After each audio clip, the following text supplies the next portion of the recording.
Hello, good evening friends. This is anchor Sharvari Archana Sandeep Parasade and this is anchor Sanjana Dhandevi Gansing Baghel. Marathi आहे आमची भाषा महाराष्ट्राची शान.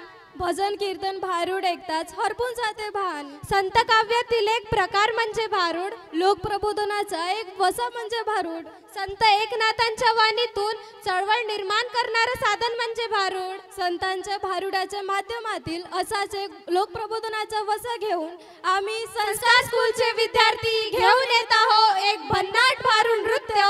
दातांचं दातवण घ्या ग कुणी. घे ग दाबण घे